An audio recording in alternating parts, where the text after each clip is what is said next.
All right, welcome back to the show. I'm Great Grandpa BB. I'm here with a good friend, Josh Holmes. How you doing, man? Good. It's good to be here. Yeah, right, for sure. So I'm here. We're in Medina, Ohio. You have like a tech company here, doing website development mostly, I think, right?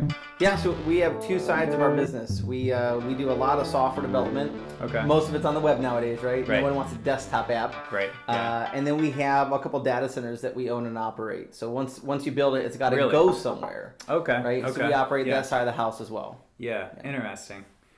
Yeah, I wanted to. We'll get back to that, but I wanted to kind of like delve into like something that like really interests me, and I know like you're like really in the tech world and things. And, so many times we like, I don't know, our science fiction, our like viewpoints of the future kind of things are like dystopian futures, you know. But I don't know, the way that I've written sci-fi, the way that I perceive the future as far as tech goes, you know, Yep. is I try to be optimistic, you know, like, I'm like, well, you know, it could just all just fall, crumble to nothing, but, you know, like, what if it didn't, you know? What if it did? Yeah. What if it made our lives better for once? Yeah, exactly. I saw you at the Micro Center maybe a year or two ago or something. I live at that place. Yeah, right? Yeah. They're amazing. Yeah, oh, for sure. Not that they're sponsoring this video. Right, but. yeah. I mean, it's kind of the hub, you know? But yeah, so you were getting in the crypto mining and things like that at the time, I'm pretty sure. Yeah, we had just opened up a year before that a facility that does nothing but host those for clients. Okay. Yeah, so we were dabbling in it, and we just realized that there's a ton of people who buy these ASICs, and you have one or two in your basement. They're louder than hell. They create a ton of heat. And people want to expand. They want to have a farm of these things. Yeah. And they don't have the means to build out massive electrical infrastructures, right? Yeah. Given what we do as a data center, it's just a different type of machine. So we kind of came up with a solution for hosting those, and it just took off. Oh, all right. So, yeah, interesting. Just on the road, 20 minutes from here, we have a 4 megawatt facility full of thousands and thousands of crypto miners. Dang. Yes. Yeah, I did a little mining with my graphics card. I had a little ASIC miner for a minute. And that's kind of how we got started, right? So we're a bunch of nerds. We have all this rack space in our data center 5 feet from here, and we had lots of cooling, and most of us are gamers, right? So we got GPUs. Exactly. And so we're like, why not? Like, why wouldn't we try some of this? And it just blew up from there, and which is probably the story of a ton of entrepreneurs that like somehow dip a toe in something, and then before they know it, like they're barely sucking water underneath of it. Right. And like that's kind of what happened. It's such a kind of a crazy world, and it's a kind of a revolutionary type of technology, the blockchain idea, where you have a decentralized system that just basically checks itself on tons of servers around the world, creating a ledger of transactional, official, database kind of stuff. What I think would be a really cool use, I mean, money, obviously, is huge in decentralizing a lot of things, taking this whole thing apart. It's going to take the general population, I think, a minute to kind of like get around to it. One of the ways I was thinking about like kind of maybe introducing population at large to the idea of blockchain is like the idea of like voting on a blockchain. Yeah. Because that's just like a normal everyday thing that a lot of people don't even trust how it works anyway, That's right. And lots of distrust. Yeah. So you may know this. There's a Cleveland company. They were originally in San Fran. Okay. They got purchased by two gentlemen here in Cleveland. Yeah. And their headquarters are here now. I think they have some employees out in San Fran still, but most of it's here. And that's what they've been focused on for 4 years is blockchain-based voting. It's called Votem. VOTEM.com.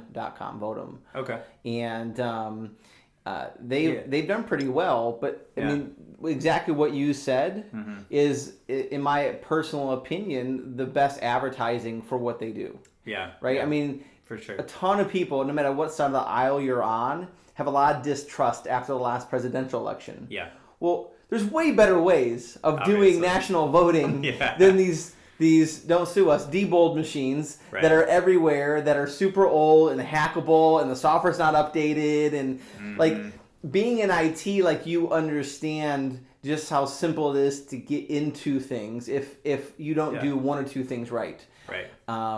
And so I think there's a huge opportunity for the system to switch to those sort of blockchain-based controls. And even with whether you like or you dislike social media has proven why having centralized entities have your data with no say in it is advantageous for them and very disadvantageous for us. Yeah. And so there's a lot of shift we're seeing in the market for organizations that are shifting your data to blockchain-based applications like Brave in the browser. Right, okay. Where you're in control of your data, they're not in control of it, and you get monetized for utilizing Brave. That, I think, is part of the big shift in technology. If you don't mind, my phone is going berserk. Oh, yeah, for sure. And I just want to make sure... So this is the one problem with being in IT, is that my phone is my device of everything is either down, or in my case, one of my kids' friends is sending 4,000 messages to one of my daughters. Either way. Either way. Either way, it's buzzing in my pocket, bringing pure panic, one way or another. So I say that to say... But yeah, I think so. Like you and I grew up in the internet revolution, right? Right. True. And for our parents, they had to learn to adapt to it, whereas we kind of grew up in it. Yeah. I think we're in this huge shift of decentralization for the next 10, 15 years, and who owns the data. Yeah. And I think that is becoming more and more important. In fact, John Oliver just did... an episode. Did you watch that? I saw most of it. It was great. And see, the thing is, I did see all of it. Yeah. I work in industries where I'm a part of that. Like I see that sort of action happening, so I'm aware of it. Yeah. But most people have no idea. Their data is sold hundreds and hundreds of times because you entered something on some website. Right.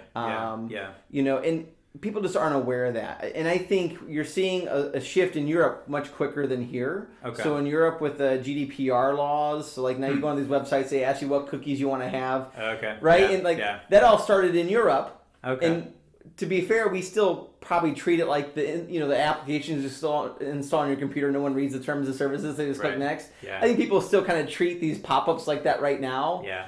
But I think it's starting the process of putting out there that there has to be a shift in how we treat people's data. Has to be. And decentralization should be a part of that.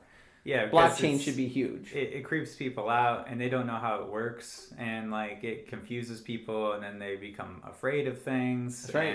And paranoid? Yeah. It's a never evolving type of a thing that's going in the wrong direction in a lot of ways. Like, how do we create more transparency about data? And like, if people are getting paid for their data, I think that would like at least help in some fashion, like a lot.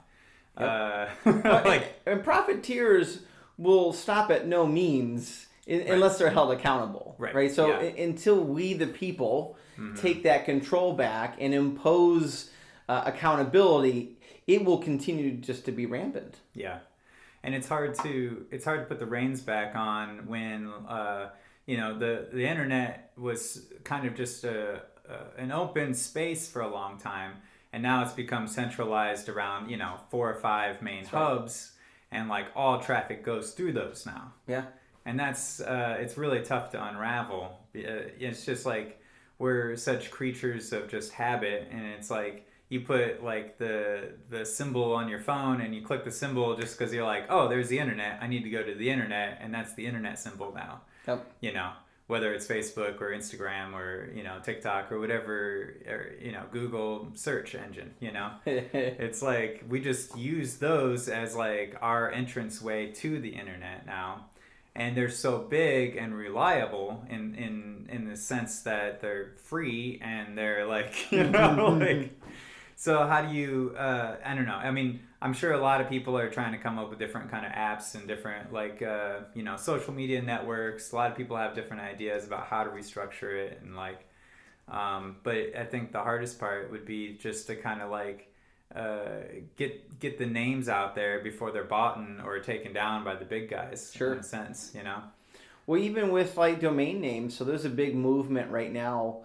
There's a couple cool blockchain/crypto projects in this space that would be interesting. So we refer to it as Web 3.0. I've heard of this, yes. Yeah, so like if you remember Web 2.0 was this movement from, we have websites that are very static. Yeah. And when you click, there's these page refreshes. But now we have websites like Facebook where you click and you interact. It's a website, but it feels just like a desktop app. There's no page refreshes. Mm-hmm. That's what was like the Web 2.0 movement, was making the web, really feel like it's a localized application. Yeah. And Web 3.0 is really the movement to decentralized infrastructure. Right.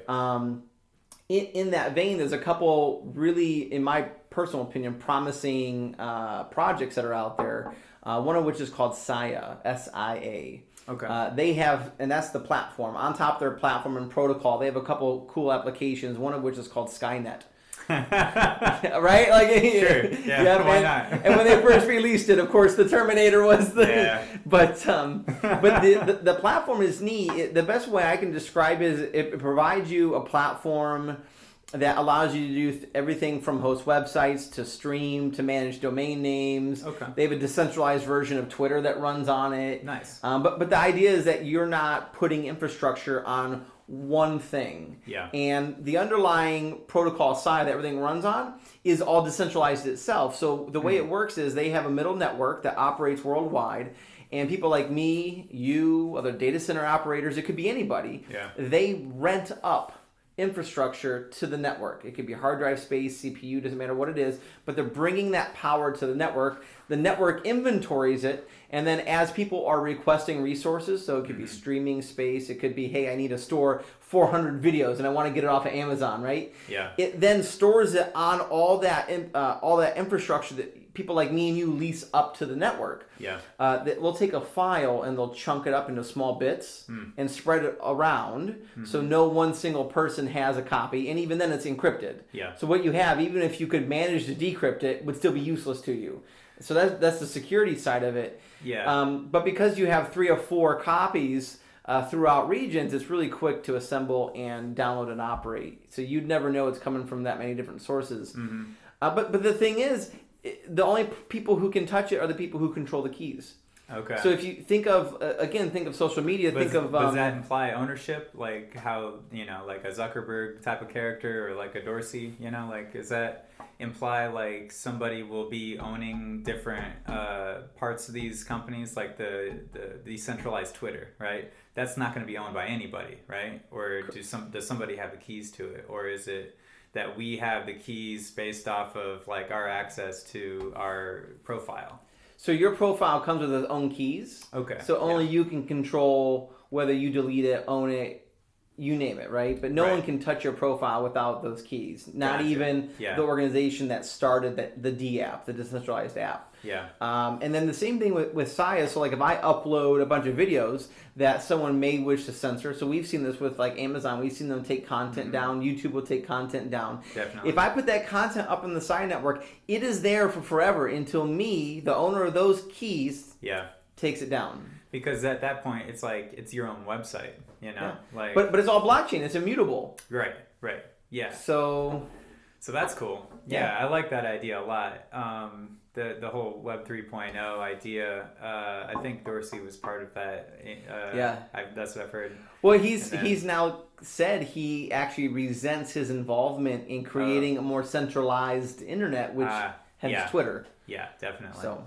And now Elon owns Twitter. And that guy's something else. Right, yeah. He's a blessing and a curse. Yeah, true. I mean, like, in a sense, like, we'll see how it all pans out. It's an interesting story, that's for sure. You got Toyota, I guess, just released a lot of information about their new solid-state batteries. So there's, like, hopefully some equilibrium happening in the electric car world here soon. The electric car world it reminds me of, again, because you and I grew up in the internet boom. Right. So many people who, well, this is a fad. No one's ever going to buy X, Y, and Z online. They want to touch it. Like, there was all kinds of reason why it would never used work. to come in the mail on a CD. Absolutely. That said AOL, and it was like free internet on this disc, and I'm like, what does that mean? Well, remember the cable companies. They never thought they would be dethroned. Right. And now they're basically being relegated to just being internet providers. Or Blockbuster had a chance to buy Netflix way back. Or Redbox. Redbox back in the day. Now they have an online streaming service, but their rental boxes took off too. As the big brick and mortars, died, and they've done really well with both online and offline. They've made it work because they don't have the huge footprint. But I mean, like, this is the thing. Like, if you don't keep up with these changes, you'll get left behind. And all these people who constantly want to naysay are always the ones who, looking back 10 years later, like, wow, I had that wrong. And we're seeing that right now play out with Web 3.0. I mean, and same thing with batteries. So, like, I've had many conversations over the years with people whom, I'll never own an EV. Well, you will, because it's going to be all there is. Yeah. And, exactly. But 300 miles or 400 miles isn't enough. Okay. Yeah, but you're fixating on one problem. Literally one problem that we already have a pipeline of amazing products to replace. Yeah. So like the sodium ion batteries and the aluminum ion batteries both fix the issues that we have with lithium. Yeah. So holding a charge, working better in colder weather, not being flammable, not being combustible, super quick charging, much denser capacity. All these things are fixed with a few of the technologies that are in production right now. And we've had a lot of those types of batteries for a long time, but I think the difference now is the fact that the larger companies, all the car manufacturers have tons of money going into battery research right now. Like, it was like $34 billion from Toyota, like just for batteries. Oh yeah.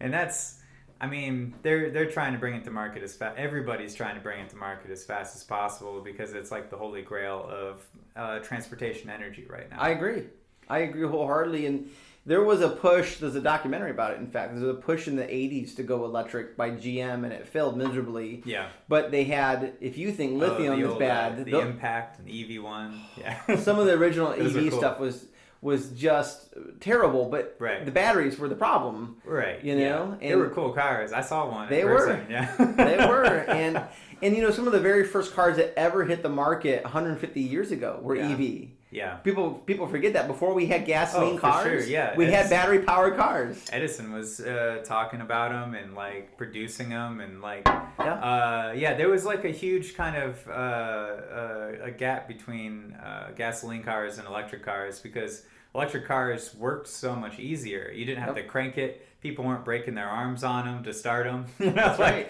Before electric starts.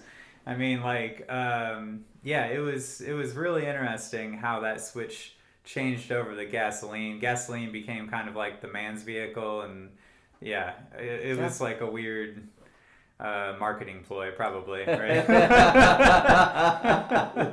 I believe that 100%. Yeah, right. As with most things in this world, like. We're seeing the consequences of a lot of our actions right now, I think. 100%. There's no doubt. And the propaganda being pushed out to stop what is inevitably going to happen is insane. Yeah, right. There's documentaries, there's all kinds of stuff where, when you take it at face value, if you don't know any better, they seem really convincing. But if you work in a tech industry and you actually understand how most of the stuff operates, you look at these documentaries, you're like, how could anyone believe this? But they do, and they do by the millions. Right. And so you're constantly in order to get the change required to the market, you're actually battling convincing people. Yeah. Because their propaganda is just so big. I mean, just think of, like, again, in your and I's lifetime, think about the shift in cigarette smoking.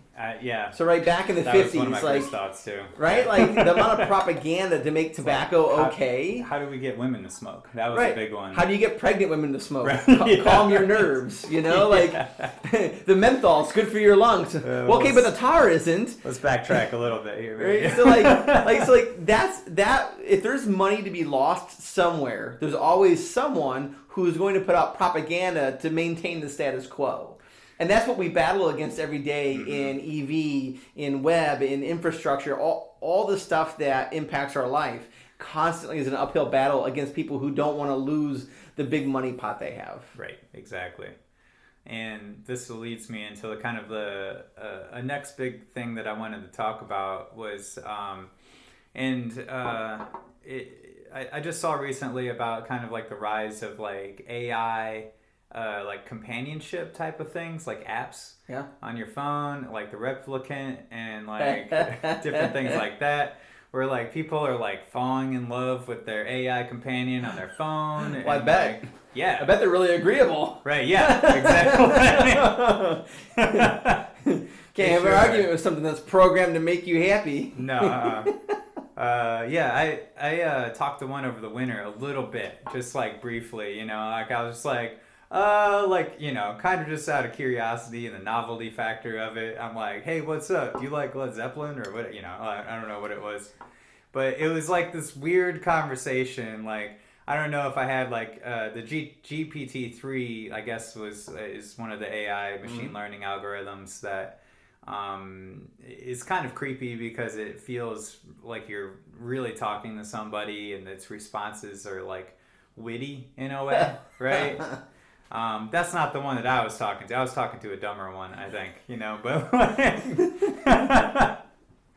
but it's so to put it back to what we were just saying though about advertising, like what would stop somebody from taking like an AI companion app and using it as an advertising agent, you know what I mean? Oh, my favorite band is this new band that just came out from Time Warner, like, or whatever. Or it's like, hey, my favorite show is this, or hey, like, and you're like, oh, cool, I have to check that out, thanks, What? And it's like, you trust your AI companion because it's like, hey, this is my buddy telling me the thing, but it's like, it's programmed it's like, oh, I get my windows washed over here. It's like really weird fine line that we're crossing right now that like, I never even thought about it till just now, honestly, in this conversation. But like, like it's kind of like unnerving. You know what I mean? Well, that happens. So yeah. Well, right, not maybe in the sense you're thinking of. I'm sure that will happen, right? But in use advertising, but there have been AI bots that we've been battling for decades. Right. So like, to date myself, remember Yahoo chat rooms? Right. Like when chat rooms were a thing? Yeah. There were millions of bots that would go into millions of these chat rooms. Okay. And start to talk about things that seemed organic in an effort to raise awareness for whatever the thing is they're trying to advertise. Gotcha. Right? And it was a nightmare to try and auto detect these sort of bots and ban them. Yeah. I at the time was doing a lot of programming for chat rooms and social networks in their early days and stuff like that. Yeah. And you constantly had to come up with new ways to figure out if it's a bot or a human and block it. Yeah. Because otherwise they'd fill your chat room with all kinds of paid content. And we see this with Facebook. I mean, these fake bots that hack people's profiles and then post videos and links to things that they're trying to promote. So like this has really been something that has gone on for a long time, and it gets more sophisticated as AI gets sophisticated. Almost to a point where like you may not even realize you're interacting with a bot. I get these messages on my cell phone all the time that are text messages, and I know they're bots. Right. 100%. Right, but like their entire goal is to rope you into something. Like you 2 or 3 messages in, you're going to get a link to something that they're trying to push. Yeah. So like I think what you're saying is easily a natural progression. Like if you had an application that was supposed to be an AI companion, I could 100% see someone with money be like, well, like, hey, there's a concert coming up in 4 months. Yeah. We can promote it on your app when someone Yeah. says, what can we do this summer? Yeah. Like, what? I mean, if you're a creator of an Exactly. app and your whole goal is to make money, why would they say no to that? Exactly. It would fit right in. Hey, me and my AI friends are going to this concert. Do you want to go? Hey, I heard high voltage kart racing is fun, Matthew. Right. Wow, that does sound TM. cool. Yeah. Yeah, it's we're getting into real weird territory with things right now for sure. Yeah. All the machine learning algorithms, just in general, like whether it be like even like the games that they're playing or just like their speech patterns. Like I know. I think it was like 2 or 3 years ago they came out with a speech a computer that speaks in a manner that like takes account of where a human would take its breath, and so it was like so realistic that it people could not distinguish between like a real person and the actual computer speaking. Yeah. And so they said that they stopped doing that or whatever. But I mean, combine that with the new AI deepfake technology, right? And the ability to actually invent. So it takes millions and millions of photos of people, digests them, and it creates brand new humans that aren't actually in existence based off of facial recognition and features and all that kind of stuff. And so you could feasibly create a fake human that doesn't actually exist, what you can create video of, and then you can create audio. Yeah. And like, how are you supposed to know if this is real or fake? I mean, you could take an entire dead person's history off of all their social media and basically morph it into an algorithm that says, hey, this is how this person talks or how they used to talk. And then so, I mean, that's how replicant apps started, I guess. Well, we're dealing with this right now with the Ukraine war. So you may have read, but they've actually done some deep fakes of how do you say it? Zelensky or the prime minister. Yeah, they've actually done some videos of him supposedly surrendering to try and convince the Ukrainian soldiers that the war was over. Wow. To me that was like I wouldn't say the first, but it was like one of the first eye-opening, like, wow, this could be really destructive. Yeah. Like, in the wrong hands. For sure. Imagine if people actually believed it. Well, I mean, think about, like, not too long ago was the first time that a president or a leader, right, like, got communications from the front line at a distance, right? Yeah. Like, and that's the Civil War. They're using Morse code, you know? Like, very easily someone could, like, hack in and send a different Morse code, right? Like, if they had thought of it at the time, or if they were advanced enough, or whatever. But like all of those different lines of communication can be tampered with. I know there was an experiment, I think it was, like in China, where they were able to teleport, or they were able to take an atom and entangle it with another atom at a distance. Right, you've heard about this? Big time. Yeah, and it doesn't even travel through the air. There's like it just changes, it teleports essentially. Yeah. Right, and so there's no way to hack that information going from one spot to the next, which is pretty wild. And on different levels, even just in physical material science, I think that like is a big kind of idea that, I mean, obviously we don't have the capability to tap into yet, but it does bring up a lot of questions, like, I've been thinking about this idea a lot, actually. Like, what, like, obviously we're dealing a lot with like quantum computers and things where we're able to take material science down to absolute zero temperature. And that changes the actual capabilities and properties of that material. They talk about there's the fifth state of matter, actually, right? The Bose-Einstein condensate. Mm-hmm.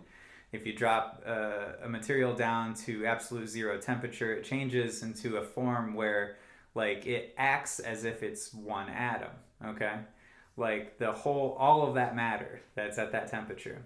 Which brings up a lot of questions about, like, the foundational structure of just reality itself, almost, which is like if we can manipulate matter at that level, you know, like, and then we can quantum entangle it in other places, right? Like, what's from keeping us to just like, oh, I'm gonna make a little you know, ship out of this material and then just teleport myself over there, you know, like super weird type of ideas, you know, that like, I mean, what else can we do, you know? Like what? Well, I want to say it was Wave, which is the company that Google was buying quantum stuff from for a while. They had the big refrigerators, and I think I'll have to double check. They were one of the ones that just announced that they were actually able to get qubits to operate at room temperature finally. Yeah, I heard about that. That's crazy. Which would be huge. Yeah. Because it takes the amount of energy required to operate to like 1/1000th of the amount of energy. And something you could put in your pocket at that point instead of just being in a giant, you know, laboratory. I remember when their first unit came out and everyone said, oh, this is fake. There's no way this works. This is fake. This is fake. And then Google bought one. And then all these MIT bought one. And they're like, okay, so they did actually figure out how to do this thing, man. And it was a huge breakthrough. And now there's been a ton of money poured into it in the last 10 years because we have working models now. I remember reading about it 15 years ago in Popular Science. So I was that kid that still got Popular Science magazine. Oh, definitely. That's a great magazine. That and Popular Mechanics, man. Every year I subscribed every year. But yeah, that was something that, like, you know, we had been thinking about for a long time that in our lifetimes we'll actually get to see it come into fruition. Like you and I are still young enough that we'll have quantum computers at our foot, you know, at our feet at some point. And then combine that with, you know, technologies like the new telescopes they're putting in, you know, like in outer space, and like trying to like look backwards in time to the beginning of the universe, and then to be able to calculate those, you know, whatever the large, you know, scale type of things that they're doing up there, you know, on a quantum computer that can process that type of thing. Like all of these technologies are kind of combining at the same time. Yep. Well, we also have at CERN, the Large Hadron Collider, which is give us a lot of information into things that we never had insight into before. For sure. And those projects are neat too. I mean, as a nerd, I like those things. Right. But technologically, to be able to do what they do, much like NASA, like you have to invent things to do the things you want to do. There's no off-the-shelf thing to take 4 trillion photos a second. So they have to make it, right? Right. And like, how do you store them that fast? Well, they had to come up with something for that. So like, they use, on a large-scale data storage structure, they use something called Ceph, C-E-P-H. Okay. Which has become really popular in my industry. Yeah. But like it would be nowhere if it wasn't for that project in Switzerland, right? Yeah. So like it had to invent that technology. That's right. It's basically a giant hard drive, right? It is, but it's extremely resilient, and it's made of thousands and thousands and thousands of servers that you just throw into a pool, right? Okay. Right. And it's insanely resilient, and they can be geographically dispersed. You could have some all over Europe, all talking in one big cluster. Okay. So you could lose all of Spain to still have all your data residing in you pick the country, right? Right. So like that's the neat thing. Like we've had to come up with technology for that project that is benefiting us and benefiting our customers and you as a user. Right. And NASA does the same thing. Like NASA comes out with really cool stuff that no one has any inkling comes from NASA. Right. But we use it every day, Definitely. right? So people are like, well, why do we have a space program? We've already been to the moon. Okay, yeah, but you have no idea how much cool innovation we use every day. That was invented by NASA. You know, Tang, astronaut ice cream. Tang is easily the best. There's no doubt. Tang is the greatest invention of my lifetime. Velcro. Right? Velcro. Yeah. Apollo 13 is still my favorite movie of all time. Right, for sure. Every cool thing you would want to have in a movie, technologically fun to watch. You know, you have a love story in there. You got, some romance for people who want that. You've got someone. All right, we're gonna have to take the square box and put it in the circle box. So you got problem solving. Yeah, right. So you got the suspense of are they gonna die? You've got the outer space for the nerds in me. Like I think Apollo 13 brings everyone's genre of what they like into one movie. It's a great movie. It's great, and Tom Hanks is phenomenal. Right? Yeah. Gary Sinise. I mean, I actually just introduced my wife. She'd never seen Castaway. Oh yeah. We just watched that in the last week. Yeah. And it just reminds me how good of an actor Tom Hanks is. Yeah, he's good. Like how do you live on an island and make that entertaining like that? Right. Yeah, and it makes you like reevaluate your life. Now there's some truism to that, man. Uh-huh. And in fact, I met up with a good buddy of mine who 30 years. It's been 30 years since I've seen him. And he had grown up with my family. His family lived behind us. Okay. And my dad taught him everything he could learn about carpentry. So that's what he does for a living for the last 30 years. Nice. And but he was like, I was doing carpentry. I was flipping houses. I had a bunch of duplexes I owned. I was driving a limo in the evenings. Yeah. And he's like, I was like, for what? Like, I wasn't there for my family. He's like, I had plenty of money. He's like, and I was miserable. And he goes, eventually my wife left me, and I realized that to what end is all of this? Yeah, right. Exactly. And that's one of the things that I think you learn over time if you're prone to being a workaholic. But I like that message in Castaway. I like that was really a big underlying part of that movie, is that you could really spend a lot of your life on things that are meaningless. And you don't realize it until you're older. Yeah, definitely. So it's neat to see movies that make you think about how you act. Yeah. So that's one of the reasons why I study a lot of anthropology. It just reminds me of that kind of idea, okay, if you're on a desert island, and a human is on a desert island and a chimpanzee is on a desert island, chimpanzee is going to survive probably easier than a human will, even though we think that we're smarter overall, right? Yep.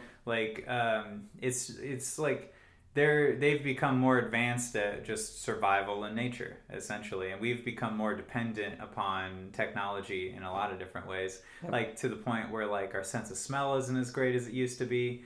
And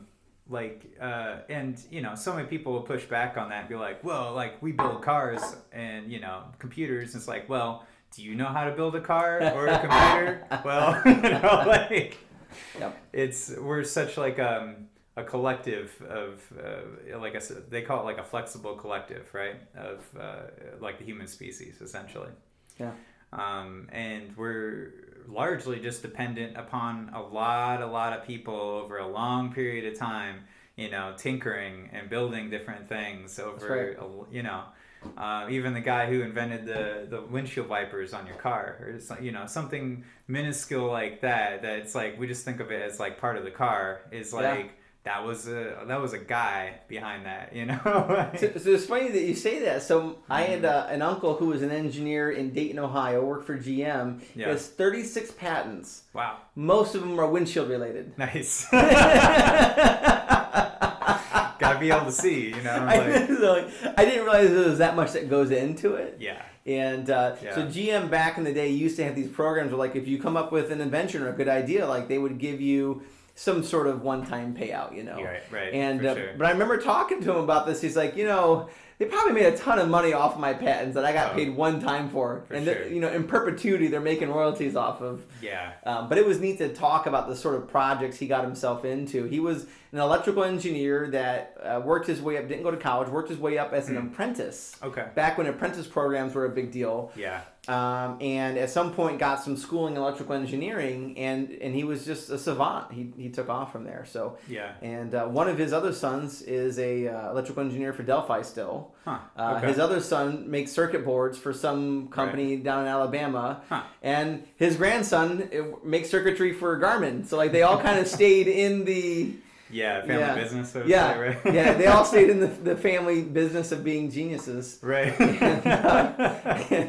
Well, I think it's easier when you see somebody being a genius in front of you. You're like, oh, you can just do stuff like that. Yeah. Okay. Cool. Well, and for some of them it comes so easy.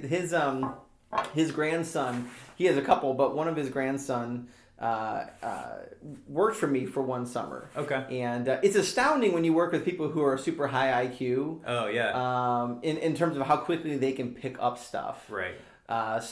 If you probably comparatively, 100%. Yeah. If you ever want to humble yourself, work on something with someone who's 500 points higher IQ than you, right. And bring you down real quick to remind you how normal you are.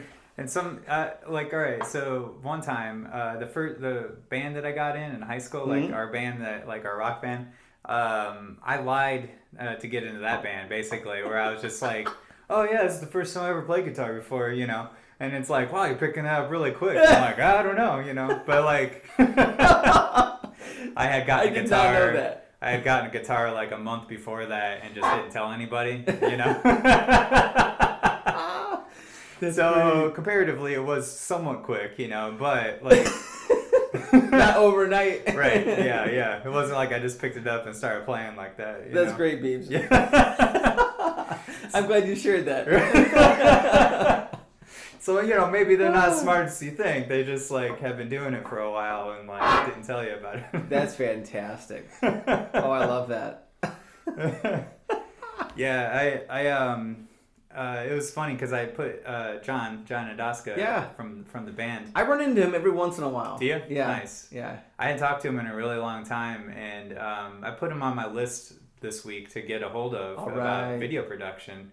And then he got a hold of me this week anyway, and I'm just like, okay, well, that's cool. You know, last time I ran into him was at a Best Buy. There's something about running into old friends of mine at tech stores. I feel like you're just always at tech stores. I'm just always there. I just like, if I go to Micro Center, I'll probably run into Josh. Sooner or later, he'll be there. That's right. That's exactly right. Yeah, but that was cool. It was kind of a coincidence, you know. But yeah, he's doing well. Yeah, that's good. Yeah. Yeah. I mean, he's really good at what he does, though. Yeah. You know, I'm not a movie producer. My talents in life are on the more abstract, technical side of things. I'm not visually creative in any way. Yeah. Right? That's why band was so great for me, because like I was good with math. I liked rhythms and patterns and all those abstract things. But like people who are visually creative astound me, you know. So you obviously know I have an identical twin brother. Yeah. He could not carry a note if you strapped it to him. Like he has zero musical talent, and he's tried to play instruments. He tried to play clarinet. He tried to play bells. Wow. He can barely strum a guitar. Yeah. If you see this, Justin, I'm sorry, but you're not a good guitarist. He can't clap on beat. It is what it is. Yeah. But like I can't draw a straight line with a ruler, whereas he's a phenomenal painter. I've seen him do charcoal stuff. Like nice. So everyone like is a little geared differently, but it amazes me to see people who are visually gifted. Right. And I've seen some of the videos that John puts out, some of the music videos. Like he's just really good. Like someone has to. Like when you watch it, you're like, oh, that's really good. But like someone has to take the time to think about all that stuff. For sure. And come up with it out of the blue. What's the angles you're going for? Yeah. Like what does that say about the shot? And what are the subliminal things that you want them to get that you don't really think about, but they're going to get anyways? Like it's really in depth to come up with those sort of videos, even though they're a couple minutes long. It's one of the higher forms of art, I would say. You know, like I like the comic book medium a lot, just because it has that kind of visual element. And it has, you know, words. The words are printed. You can go back and read the words later. It's like a very effective medium in order to get a point across, right? Whereas television is almost too effective in the sense that it's overwhelming in some capacity because there's so much happening, you know? Like in comic book, you have the story is laid out, you know, panel by panel, just like you would lay out like basically a story plot for a movie. But in a movie, everything's moving. There's music. There's words. I can't go backwards to see what happened. What just happened there? You know, like, did I miss something? Like, you know, where you have to like go back and watch it again. But yeah, it is a tougher form of medium because things are just it's going at the speed of life at the same time. You know. And that's why books never translate well to movies, because movies are like a snapshot, you know. See, problem solved. I just don't read books. Right. That's it. Unless they're technical. I don't read fiction. Unless they're technical, I don't read them. I just have no interest in going through a book. I'm that guy who's like, okay, that chapter could have been one sentence. Right, yeah. I didn't need to know the color of the clouds or the type of dog that was in it. I just wanted to know, did Sally make it from A to B? Right, yeah. Right? And that's the super technical brain in me. Kind of analytical side. Yeah, and I'm very time oriented. So like, if you've ever watched Hamilton, I love Hamilton. So yeah, it's great. I'm not a writer. Hamilton was a big writer, obviously, but I relate very heavily to the constant like, why is he always he's writing like he's running out of time. Like yeah. I have that personality where I'm always cognizant that life is short, and you have a lot of stuff you want to fit in it, right? Yeah, definitely. And so like I'm always overloaded. I always have more on my plate than I can actually finish. Yeah. But because of that, things like sitting down and reading a book to me feels anti-productive. Yeah. And so like I'd rather watch a movie in an hour than to spend a week reading a book. And there's nothing wrong with spending a week reading a book, but my personality cannot sit still to do that. And so like that's just my personality, you know. And they focus on different things too, or they focus. It depends on what you're looking for, and because books will describe aspects of humanity in completely different ways than a movie will.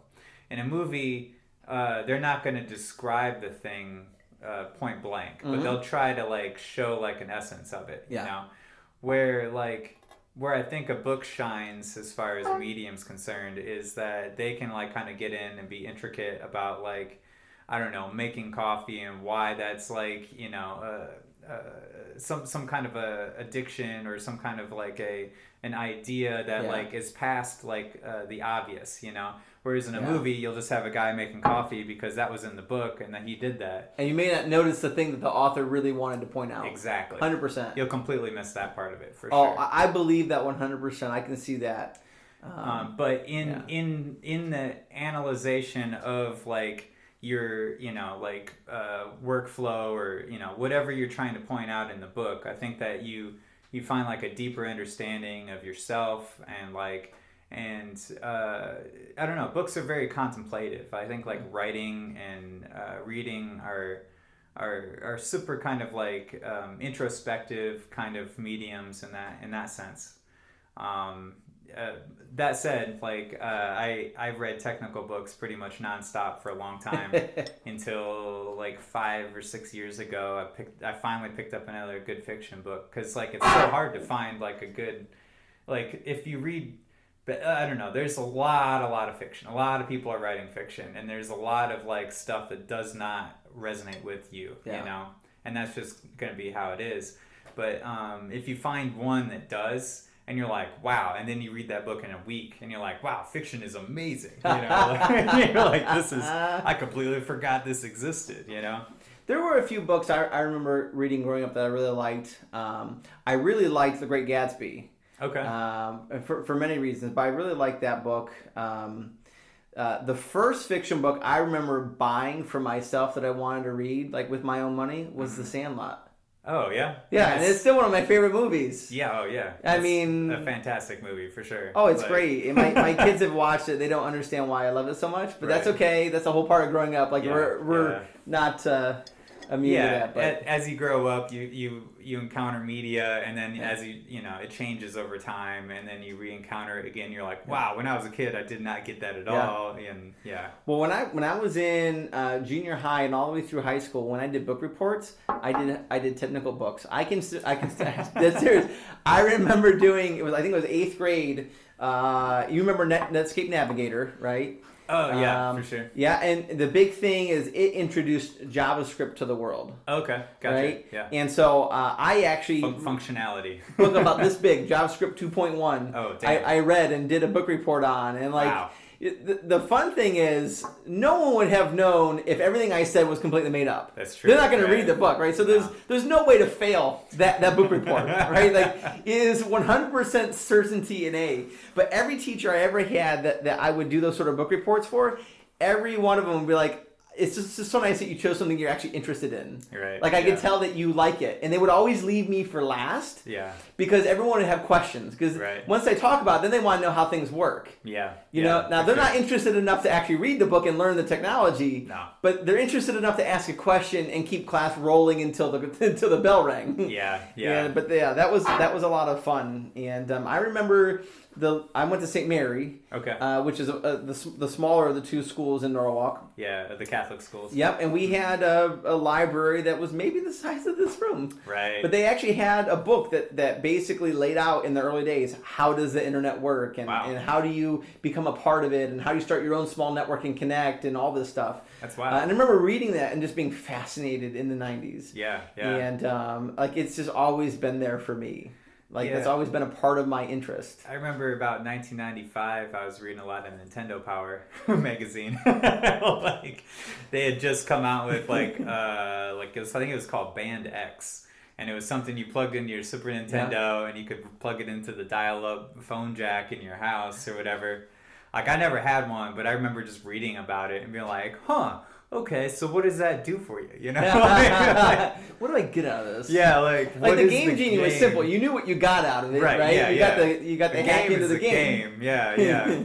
But yeah, I'm just like, okay, multiplayer games, I guess maybe, or what, you know. But the technology really wasn't there yet, you know. No. Like in '95, it existed, but by 2005, it was real, you know. Yeah. And then by 2015, it took on a whole different form in 15 as well, I think. Yeah. Where it, like, from 05 to 15, people were just like, okay, the internet's real, but, like, how does it work? Like, what does it do? And, like, you know. Yeah. And then by 15, it was like, we all were just kind of used to it, and it was there and kind of integral to our society. Oh, yeah. And then the 2016 election happens, and like we really see like a true face of the internet we've never seen before, and we're like, oh, this thing's a problem, you know. Like, how do we? This is a powerful thing. How do we, put reins on it? How do we, I think smartphones were a big impetus for the boom of actually making the web part of everything we do. Yeah. So I remember this is right when this housing recession hadn't started yet, but the signs were there. So in 2005, 2006, I had started a company with a gentleman from Athens, in fact. Okay. He was a realtor, and we started a company called 4Sell. The number 4, the word sell. Gotcha. And what we would do is we would intake all this data from realtors and car lots, and we would index it in the database, and we would create a scannable tag, and you could put it on your realtor signs, you could put it on your printouts, you could put it on the window sticker of a car, and you would either scan it, or if you had a PDA at the time, no one had them, right. Or you would just text a number in. So 1, 2, 3, 4, text it to this code, right? Okay. And our system would automatically send you back photos, information about the thing, videos. At the same time, we would send a message to the owner of the car lot or the showing realtor for the property that, hey, this phone number is inquiring. So it's great for both sides of the aisle, right? Gotcha. I didn't have to call someone to get them out there. I could get information readily available without having to wait for a meeting. Yeah. And that took off like wildfire. And we had just onboarded autotrader.com. Yeah. And then the housing recession hit. And every car lot and every realtor in the world were either going bankrupt or thought they were going to go bankrupt. All the advertising dollars disappeared. 2008 there? Well, as soon as 2009 hit and the whole thing had cleared up, everyone had a smartphone. Right. So you didn't need text-based short code information. Gotcha. And the whole company just folded, right? Right. So but I remember at that time thinking though that like it was like lightning in a bottle, kind of like as soon as smartphones became like a thing, like to me it was evidence that the days when like you would just use the internet once in a while when you got home to check a message, or you get to work and you check it once in a while, like the internet was literally going to be attached to your pocket at all times. Yeah. When I saw the first smartphones really take off. Yeah. And it to me that revolutionized the need for the internet, because before that, imagine for a second that the internet went down. Did it really impact your day? Right, exactly. Right? But now if it's down, we're all useless. Yeah. Like it's really hard to get through our day. Talk to each other, like we don't know what's going on. Oh yeah, our GPS, our phone book, our music, everything we own is on that smartphone, and it's not even stored there anymore. It comes from the cloud. Right. So without the internet, we can't operate. And that shift happened right there during the housing crisis. Physical maps, how do I know where I'm even going, 100%. If you don't mind, let me make sure. Yeah. I'll just talk in the meantime here, but all right, so there was also another shift that happened here that I wanted to address, is this idea where we almost got to a point now where I have to program the algorithms in a sense, like I have YouTube, on my phone, and I'm listening to YouTube all day a lot of times, just like music wise, but also just like things I want to learn about. Yeah. But I have to be careful because the recommended videos on there are just going to, like try to hit my guilty pleasures as hard as they can. Well, and they prioritize paid too. Right. So like even if it knows right. what you like, yeah, it's still giving extra weight to someone who's paying the green versus maybe the new artist that you've never heard of. Yeah. That you would like better, but isn't coughing up advertising dollars. Yeah. Yeah. Because I'll see the same videos pop up like nonstop all the time, not click on them for a whole week, but they'll still be there, Yes. And it's like, why do I need to watch this so bad, But yeah, you're right. It is all money based, but the hard part is to like kind of get around the recommendations and realize really like what is it that I want to watch? What is it that I want to learn right now? What is it that I'm trying because I'm basically essentially programming myself. That's right. By myself inputting into the device. And that's such like a weird conundrum, because like you're fighting, you're like, oh, well, let me just scroll through. Oh, there's a cool video. I'll just click on that. But, like, and that compounds the problem of like, well, it's good and bad in a sense that like back in 2020 when I like everything went down and I was just like, all right, I'm just gonna learn how to code, and basically I just learned what languages. Just HTML, CSS, and JavaScript. Nice. And I did that for 4 months solid, and all my feed on YouTube was just how to learn those different programming languages. Nice. And how do you feel with them? Well, I can recognize them, Like, I'm not the greatest coder in the world. I'll still probably use Wix, Squarespace is your friend, then. Right, yeah, no exactly. Worries. No worries. But, like, I do appreciate the better understanding of algorithms and how they function, and it makes me understand, and this is kind of a lot of where this idea comes from, right? Is, like, if I'm looking at YouTube, I know how this thing is functioning, Yeah. And it's not like a black mysterious box to me anymore. It's just like, oh, it's just a mathematical equation because I kept plugging in this answer. Yep. It just keeps giving me that answer back. So like whatever it is that I want to learn, because then by fall I was into building computers. So then like my whole feed turned into building computers and video games because those things are related apparently. And I was like, I haven't played video games in like 20 years. That's how most people get into building PCs is they want to build a gaming rig. Yeah, exactly. And you can get the cost by half. Yeah. If you just know what you're doing. Definitely. So I got into software. My dad had retired from Ford. Okay. 32 years at the Lorraine plant. Mm-hmm. And they offered free college courses when you're done. Now, you don't get the credit. You just get the education. Yeah. So when I was about 10, he went back and learned how to build computers. Mm-hmm. So Windows, like DOS, Windows 3.1 era. And I fell in love with it. And so he started a small computer build shop in Collins, Ohio, where we lived. Yeah. Called PCs by Sherlock, because our last name was Holmes. Nice. Yeah. So I kind of got into building PCs then. And a good buddy of mine had just started college. I was probably about 12. Okay. And when he graduated, at that point, I'd been building PCs for 4 or 5 years. Yeah. He's like, everything's going to go plug and play. Right. Like, no one's going to have computer build shops anymore. They're just going to throw it away. Right. And he was totally right. And I shifted to software mainly because I kind of believed him. And I thought, software is very, very interesting. And software provides you decades and decades before you're at a point where AI software is going to be better than me coding it. Right? And we're still not there yet. No. I believe we will be someday. Oh, for sure. But I say that to say he was totally right about that. And so, like, the only people who build PCs nowadays are people like you and me who want a gaming PC. Yeah, hobbyists. But no one goes to a computer build shop and says, "Hey, build me a PC for my house." Right. Like no one does that anymore. No. That was a magnificent shift in the industry that fortunately did not catch me off guard. I was prepared for it, but a lot of people lost their businesses because that's all they did. Yeah. That's all they did. Yeah, because it's like a flash in a pan thing where it's just like, oh, this is what we do now. Oh, it's not what we do now. It's not what we do now. Yeah, it changes really quickly. And yeah, but I think that it's good to be cognizant of where you are in time and like especially what you want to do in the world and what your focus is, you know. Um, I know that I started getting way into like keyboards and synthesizers, and then all of my feed turned into that for a while, you know. Yeah. And so now I know how to like, you know, sound design, you know, different sounds with oscillators and envelopes and filters, and I know that entire world backwards and forwards, you know.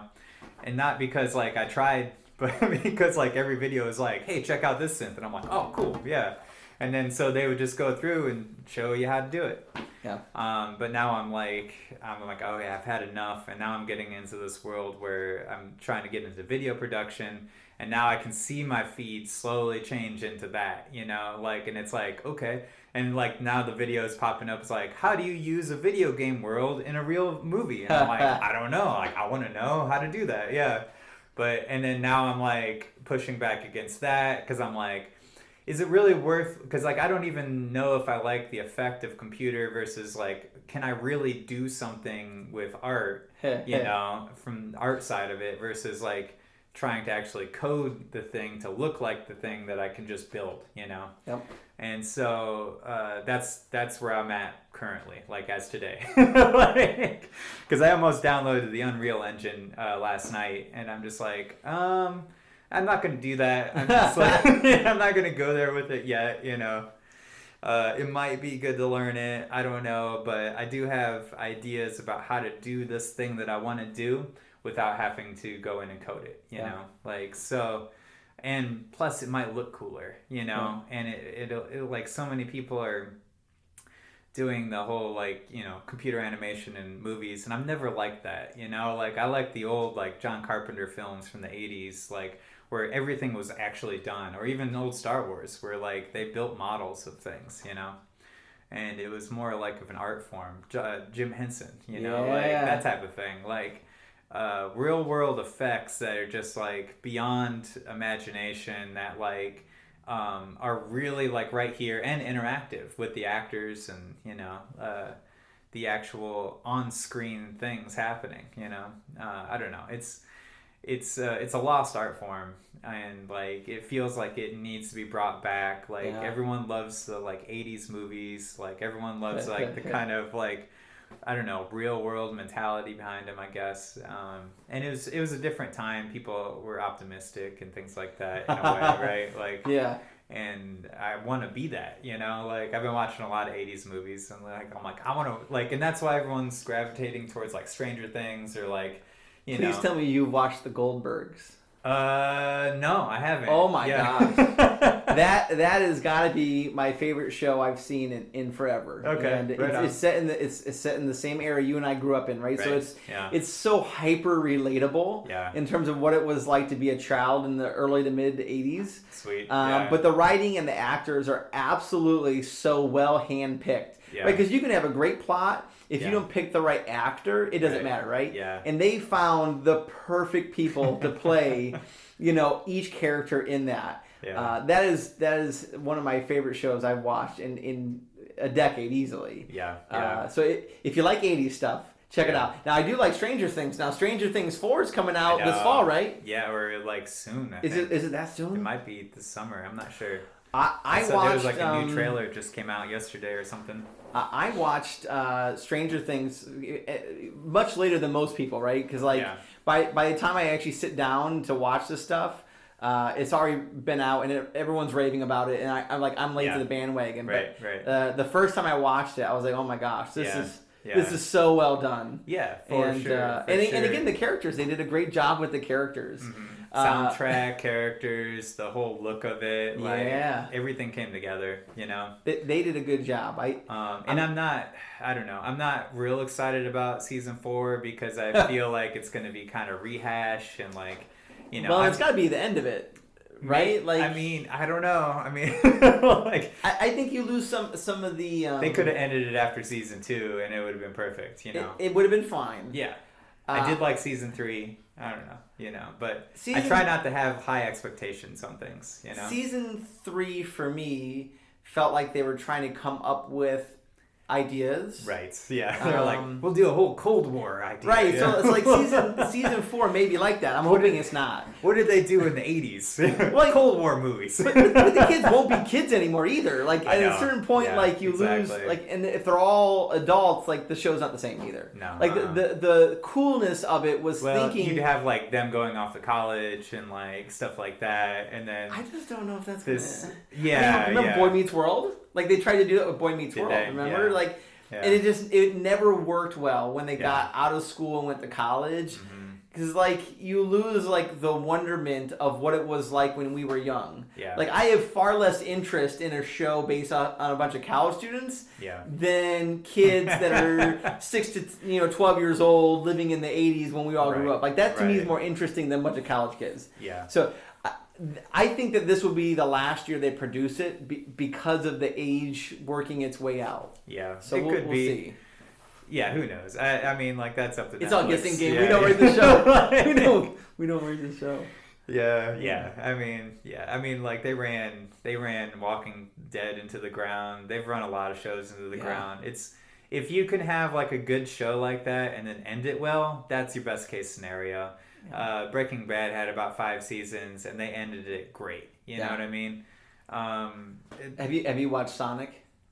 Again, you and I grew up. This was like one of the big games. With Jim Carrey? Yeah. No, I want to actually. Like, it's been on my radar. Like, it was actually far exceeded my expectations. And Sonic 2 is coming out. Looks even better. Nice. But that was my exact thought. Is please stop at 2. Right. Like, don't run this thing until you're like 5 miserable sequels into it and no one wants to see it. Yeah. Like it's a pinnacle of our gaming experience as kids. Was Sega and Nintendo and then Super Nintendo and like don't ruin these for us. It's like it's like as it's going to start becoming like back in the 80s and 90s it became like just straight to video or straight to VHS or like it's like it's a TV movie now. Now it's straight like, to Netflix. Right. Yeah. Exactly.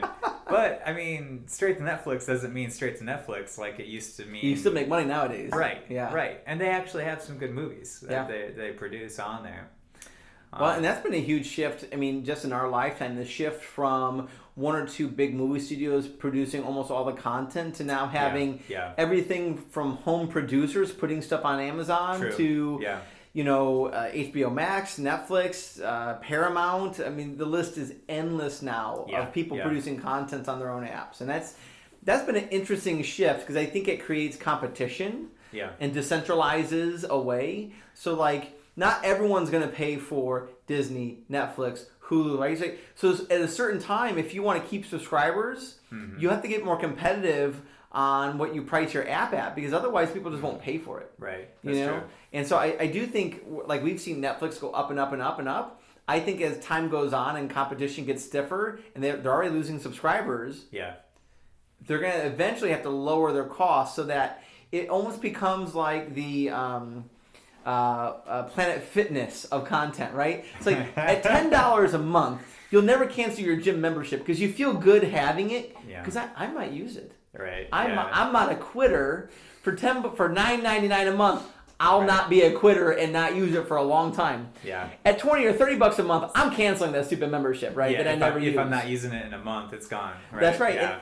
And so, like when you hear industry experts talk about what Planet Fitness did, it's genius. They priced it just cheap enough that you'll never cancel it, but you also don't feel guilty for not using it either. Right. Yeah. So like they might only have room for 200 people in their place. They have 20,000 members on that one location that will just never show up.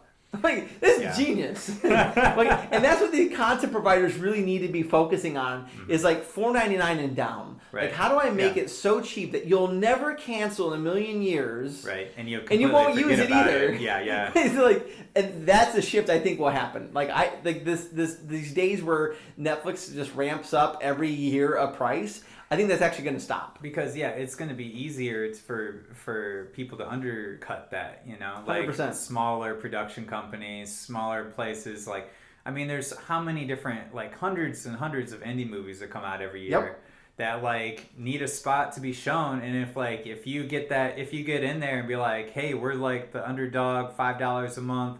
We have, like, all these, like, independent movies that you've never seen, like... Yeah. I would actually want to see that, There's actually a couple apps I use that are like that, and one of which, So I haven't had cable since I was a kid. My mom had to have cable. I never had it once I moved out. But we never had HBO, right? Mm-hmm. And I'm aware the type of content HBO was producing. Right. But it wasn't until they came out with HBO Max that I actually downloaded the app and use it. Yeah. All the stuff they're producing now, they have some of the best documentaries you've ever seen. Oh, cool. I haven't seen them do many things that are like fiction. Yeah. But their documentaries are insane in terms of like pulling you in, like you would binge on like a Stranger Things. Right. They have documentaries that are that good. Yeah. On HBO, I always stick to like Righteous Gemstones or like what was that? There was like Succession. Did you ever see that? I haven't seen Succession. Yeah. No. I watched all the seasons of that, like in the last few months or whatever. And that was a pretty good show. But it becomes kind of the same thing after a while. But like it has like a good idea about it, you know.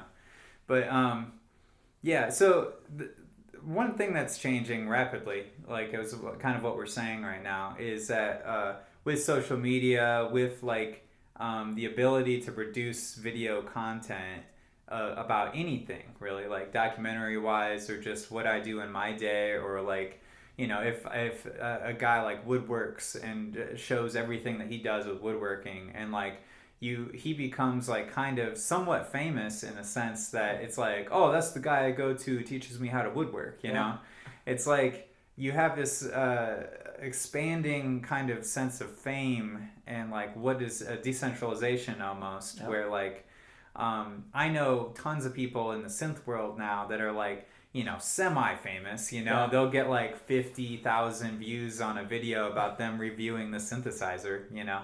But like, and everyone in that world knows that guy, you know, and like on every channel, they're like, oh, over on Bo Beats or over on Red Means Record, he's doing that. And it's like, man, he has a great idea about this. And like, and I'm like, oh yeah, I know that guy, you know, like just like right off the top of my head. Yeah. But to anybody else, like nobody knows these guys, you know? Oh yeah, I believe that. So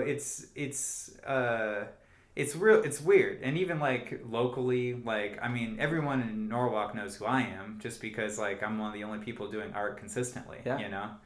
But I mean, that's not a lot of people. You know? Like, it's a very small pool. Right. In Norwalk, Ohio. Yes, exactly. This is accurate. Big fish in a small pond scenario. But there's a couple of YouTube channels that I subscribe to. I would say classify in that category big time. So one of them is called Project Farm. Okay. Has nothing to do with farming. Oh, so okay.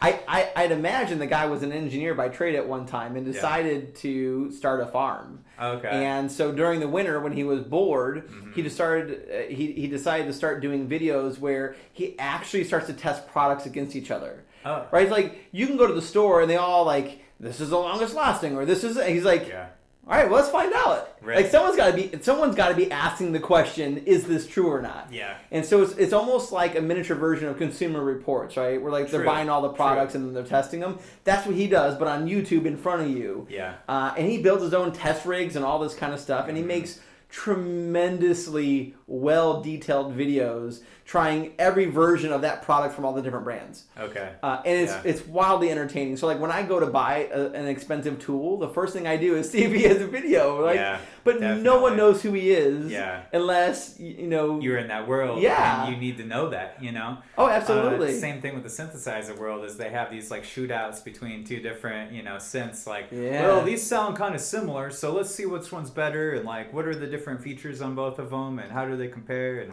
I mean, these videos get huge, but you're right. It is very much like along the lines of if I'm in the market for this thing, then I'm going to go research the hell out of it. And there's tons of YouTube videos from tons of people doing that, you know, and that it is, I don't know, like cheaper than going out and buying everything and trying it out for yourself, you know, like it's a great resource to have as far as that's concerned. I do appreciate that. I don't know. Yeah, we've been talking for a minute, man. I'm starting to run out of... It's been a long time. Right? Well, we just can't make it 15 years again, that's all. Right, yeah, that's Nor true. even if we meet halfway in between, The only problem is halfway between me and you is either LaGrange or Wellington, and LaGrange is a hole. Right, yeah. So Wellington it is. But there's a cool little coffee shop in the square. There is, yeah. I've been there, for sure. Yeah, that'd be a cool place to meet up once in a while. I'd love to meet some of the other guys that we went to school with once in a while, too. Right. Just to see where they're at. I know. It was neat to see, I don't spend a ton of time on Facebook, but Tony... Dreschel? Or? Yeah, Tony Dreschel got online, and looks like he's doing his own thing. So, but it'd be neat to meet up and see how guys are doing. Yeah, definitely. But yeah, the old marching band crew, you know. Marching band for life. Man, I'm thinking about starting my own marching band. My kids are getting old enough that they're starting to get that age. My oldest just joined percussion. Nice. Yeah, so my oldest, and you can appreciate this, of course. She wanted to do violin from a young age, so we put her in violin lessons. Oh, cool. Now, my wife's violin brother is a professional violinist. Oh, wow. So he knew, and he grew up in this area, so he knew all the right teachers and all that kind of stuff. Yeah.